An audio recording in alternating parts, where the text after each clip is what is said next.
Doctor Mohan Varghese, ഈ ഗാസയിൽ പിന്നെയും സ്ഥിതി വഷളാകുകയാണെന്ന് തോന്നുന്നു. അല്പം ഒരു പ്രതീക്ഷ നൽകിയതാണ്, അവിടെ ആഹ്ലാദ പ്രകടനമൊക്കെ നടന്നു. പക്ഷേ അതിന് പിന്നാലെ അവർ വീണ്ടും ഞെട്ടലിലേക്ക് മാറിയിരിക്കുകയാണ്. വലിയ പ്രതീക്ഷയായിരുന്നു. ഖത്തറിൻ്റെ പ്രധാനമന്ത്രി നടത്തിയ ഔപചാരികമായ announcement, we have സ്ട്രക്ക് A deal.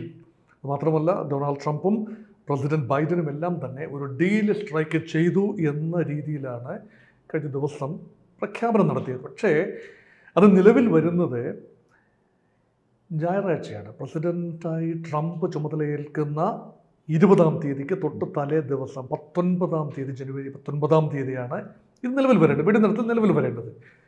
ഒരുപക്ഷെ ഒരു എൻഡ് ഗെയിം പൊളിറ്റിക്സ് എന്ന നിലയിൽ അവസാനം ഒരുതരം സ്കോർച്ച് എർത്ത് പോളിസി എന്ന് വേണമെങ്കിൽ പറയാം. അവസാനം കണക്ക് മുഴുവൻ തീർത്ത് കിട്ടുന്ന 3 ദിവസം അവസാനം ഒരു കുട്ടിക്കലാശം എന്ന നിലയിൽ ഇസ്രായേൽ ആക്രമണം അഴിച്ചുവിട്ടു എന്ന് മാത്രമേ ഇപ്പോൾ കരുതാനാവൂ. കാരണം അതിന് പ്രത്യേകമായ പ്രകോപനങ്ങളൊന്നും തന്നെ ഉണ്ടായതായി നിലവിൽ റിപ്പോർട്ടുകളില്ല. ഇസ്രായേൽ പറയുന്നത് വെടിനിർത്തൽ കരാർ വ്യവസ്ഥകൾ ഹമാസ് ലംഘിച്ചു എന്നാണ് പറയുന്നത്. അതുകൊണ്ട് അങ്ങനെ ലംഘിച്ചതിന് വ്യക്തമായ ഉദാഹരണങ്ങൾ പറയാൻ ഇസ്രായേലിന് കഴിയുന്നതുമില്ല. അതുകൊണ്ട് തന്നെ കഴിഞ്ഞ ദിവസം കഴിഞ്ഞ 24 മണിക്കൂറിനുള്ളിൽ 81 ജീവനാണ് ഗാസയിൽ പൊലിഞ്ഞത്. അപ്പോൾ അത് ശരാശരിയേക്കാൾ വളരെ കൂടുതലാണ്. ശരാശരി ഈ കഴിഞ്ഞ 467 ദിനം കഴിഞ്ഞിരിക്കുന്നു, ഒക്ടോബർ 7, 2023 ശേഷം. അപ്പോൾ ശരാശരിയേക്കാൾ കൂടുതൽ പേർ ഒരൊറ്റ ദിവസം കൊല്ലപ്പെടുന്നു എന്ന് പറയുമ്പോൾ അവിടെ എത്രത്തോളം ആത്മാർത്ഥമായിട്ടാണ് ഈ ഡീൽ സ്ട്രൈക്ക് ചെയ്തത്? 2 കാരണങ്ങളുണ്ട്. ഒന്ന്, ഇസ്രായേൽ മന്ത്രിസഭ കൂടുകയാണ്, ഉടനെ തന്നെ വാർ ക്യാബിനറ്റ് കൂടുകയാണ്. ആ വാർ ക്യാബിനറ്റിൽ 2 കക്ഷികൾ, നെതന്യാഹുവിൻ്റെ സർക്കാരിനെ പിന്തുണയ്ക്കുന്ന 2 ഘടകകക്ഷികൾ, തീവ്ര radical right wing Jewish politics ഉയർത്തിപ്പിടിക്കുന്നവരാണ്. അവരുടെ കൂടെ ഒരു കൺസെൻറ്റ് ആവശ്യമുണ്ട്. അതുകൊണ്ട് അവസാനം പരമാവധി പ്രഹരം എന്നൊരു പോളിസി ആയിരിക്കാം ഒരു പക്ഷേ നെതന്യാഹുവിൻ്റെ ഭാഗത്തു നിന്നുണ്ടാകുന്നത്. പക്ഷേ എന്നിരുന്നാലും ഇതൊരു തരം ഈ വലിയ പ്രതീക്ഷ നൽകി ആ പ്രതീക്ഷകൾ ഭാഗികമായിട്ടെങ്കിലും അസ്ഥാനത്താകുന്ന ഒരു കാഴ്ചയാണ് ഇപ്പോൾ കാണുന്നത്. അത് പക്ഷേ ഇതിനൊരു ശുഭോദർക്കമായ ഒരു കാര്യമെന്ന് പറയുന്നത് ഹിസ്ബുള്ളയുടെ കാര്യത്തിലും ഇതുപോലെ തന്നെ വെടിനിർത്തൽ വന്നു കഴിഞ്ഞതിന് ശേഷം 2-3 ദിവസം തുടർച്ചയായി പൊട്ടലും ചീറ്റലൊക്കെ ഉണ്ടായി. അത് കഴിഞ്ഞിപ്പോൾ ഏതാണ്ട് ശാന്തമാണ് ലെബനൻ ഫ്രണ്ട്. അതുകൊണ്ട് അങ്ങനെ വേണമെങ്കിലും വ്യാഖ്യാനിക്കാം. 19-ാം തീയതിക്ക് ശേഷം ഏതെങ്കിലും കാരണവശാൽ ആക്രമണം തുടരുകയാണെങ്കിൽ ആ ഡീൽ പരാജയപ്പെട്ടു എന്ന് തന്നെ നമുക്ക് കരുതാവുന്നതാണ്. പക്ഷേ ഇതിനകത്ത് അങ്ങനെ ഒരു നീക്കം എന്താ ഇസ്രായേൽ നടത്തുന്നതിന് പിന്നിൽ? ഒരു ഞായറാഴ്ച വെടിനിർത്തൽ പ്രഖ്യാപനം ഉണ്ടാകുമെന്ന് പറയുന്നു, അതിന് പിന്നാലെയാണ് ഈ ഒരു അറ്റാക്ക് നടന്നിരിക്കുന്നത്. നമുക്കറിയാം 15 മാസം കൊണ്ട് 43,786 മരണമാണ് അവിടെ ഉണ്ടായത്. പിന്നെയും ഇത്തരത്തിലുള്ള ഒരു തീരുമാനം എടുത്തു കഴിഞ്ഞിട്ടും ഇത് സംഭവിച്ചതിൻ്റെ പിന്നിൽ 2 കാര്യങ്ങളിൽ ഈ ഡീലിനെ കുറിച്ചുള്ള അനൗപചാരികമായി പുറത്ത് കേൾക്കുന്ന കാര്യങ്ങൾ മാത്രമേ ഈ സ്റ്റേജിൽ നമുക്ക് പറയാനാവൂ. ആ ഡീലിൽ പറയുന്ന 2 കാര്യങ്ങളിൽ ഇസ്രായേലിന് കടുത്ത വിയോജിപ്പുണ്ട്. അതിലൊരു കാര്യം, ഇസ്രായേലിൻ്റെ തടവിലുള്ള പലസ്തീൻ തടവുകാരെ മോചിപ്പിക്കാൻ തത്വത്തിൽ ധാരണയായി. എല്ലാവരെയുമല്ല, ഒരു 1000 പേരെ മോചിപ്പിക്കാൻ ധാരണയായി. കൃത്യമായ നമ്പർ പറഞ്ഞിട്ടുമില്ല. ഈ കേവലം 33 പേരെ മോചിപ്പിക്കുമ്പോഴാണ് അതിനേക്കാൾ വളരെ കൂടുതൽ എണ്ണം തടവുകാരെ ഇസ്രായേൽ മോചിപ്പിക്കേണ്ടി വരുന്നത്. അതിൽ ഇസ്രായേലിന് വൈമുഖ്യമില്ല. പക്ഷേ മോചിപ്പിക്കപ്പെടേണ്ടവരുടെ ലിസ്റ്റിനെ കുറിച്ച് തർക്കമുണ്ട്. അവരിൽ പലരും കൊലപാതക കേസുകളിൽ, മർഡർ കേസുകളിലൊക്കെ വലിയ റാഡിക്കൽ എക്സ്ട്രീമിസ്റ്റ് കേസുകളിൽ അകത്തായവരാണ്.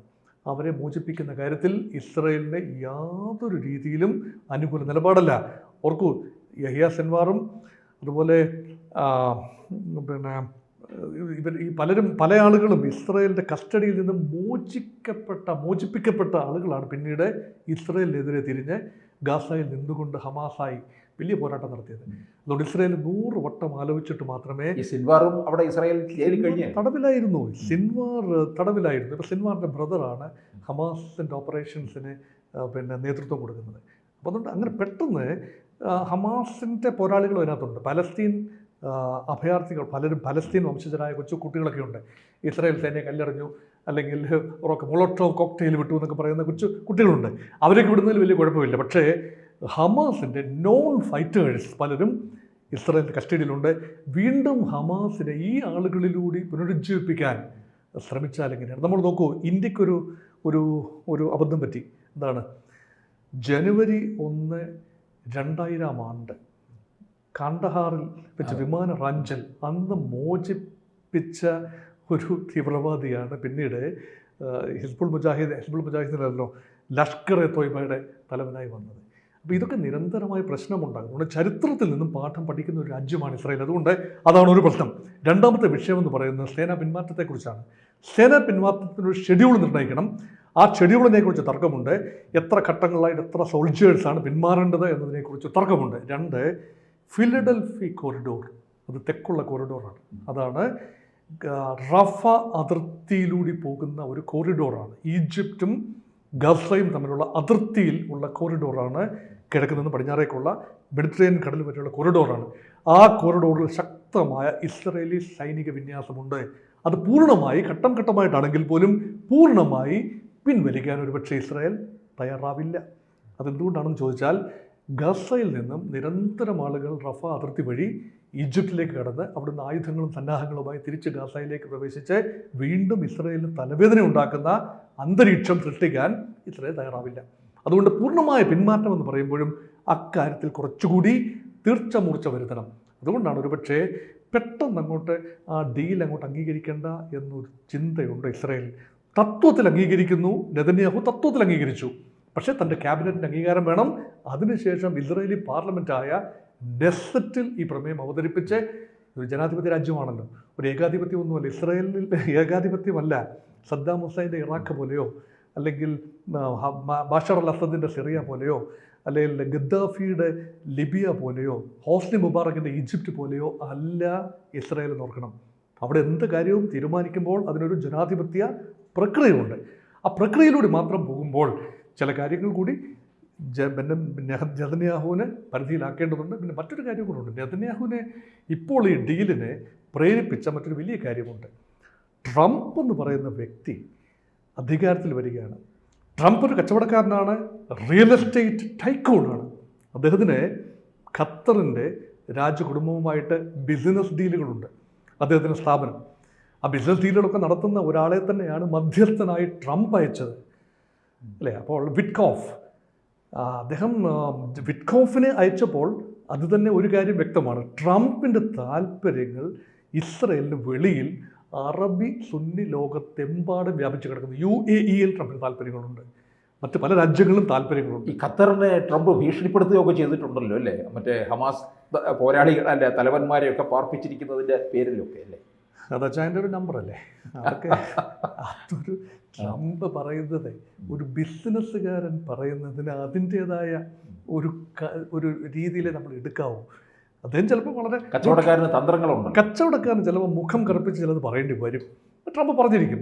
പക്ഷേ ട്രംപിനൊരാഗ്രഹമുണ്ട്, ഈ ഗ്ലോറി എന്ന് പറയുന്നത്, ഡീൽ എന്ന് പറയുന്നത് 20-ന് മുൻപ് നടക്കണം. അത് ട്രംപിൻ്റെ പ്രേരണയാലാണ് നടന്നത് എന്നതുകൊണ്ടാണ് ട്രംപ് സ്വന്തം ദൂതനെ തന്നെ അവിടെ വിട്ടത്. അല്ല എങ്കിൽ ബൈഡൻ്റെ ദൂതൻ മതിയല്ലോ, വിദേശകാര്യ സെക്രട്ടറി ഉണ്ട്, പിന്നെ അവരൊക്കെ ചെയ്താൽ മതിയല്ലോ. പക്ഷേ അതാണ് ട്രംപിനെ ഭരിക്കുന്നൊരു പ്രധാനപ്പെട്ട കാര്യമെന്ന് തോന്നുന്നു. അതുകൊണ്ടാണ് ഡീൽ എന്നത് ട്രംപിൻ്റെ ആവശ്യമാണ്, ട്രംപിൻ്റെ അഭിമാന പ്രശ്നമാണ്. അത് നടന്നെങ്കിലേ പറ്റൂ, അല്ലെങ്കിൽ നടത്തിയിരിക്കും. ഇസ്രയേലിനും പേടിയുണ്ട് ട്രംപിനെ. എന്തുകൊണ്ടാണെന്ന് ചോദിച്ചാൽ ട്രംപിൻ്റെ സമയത്ത് ഒരുപക്ഷെ പൂർണ്ണമായും അമേരിക്ക ഇസ്രായേൽ അനുകൂലമായി നിൽക്കണമെന്നില്ല.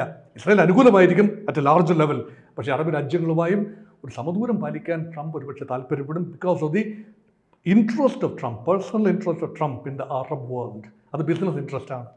അതും പ്രകടമായി ഇസ്രായേൽ കണക്കിലെടുത്തു. അതുകൊണ്ടാണ് ജോ ബൈഡൻ്റെ കാലത്ത് തന്നെ അവസാന ദിവസമെങ്കിലും അതെത്തുക. ഈ 3 ദിവസം ഒരുപക്ഷെ ഇനിയും ആക്രമണങ്ങൾ അതുകൊണ്ട് പ്രതീക്ഷിക്കാം. പക്ഷേ 4-ാം ദിവസം മുതൽ ശാന്തമാകുമെന്ന് തന്നെയാണ് കണക്കുകൂട്ടൽ. കൂടുതൽ വാർത്തകളും വിശേഷങ്ങളും നിങ്ങളിലേക്ക് എത്താൻ ABC മലയാളം സബ്സ്ക്രൈബ് ചെയ്യുക, ബെൽ ബട്ടണും അമർത്തുക.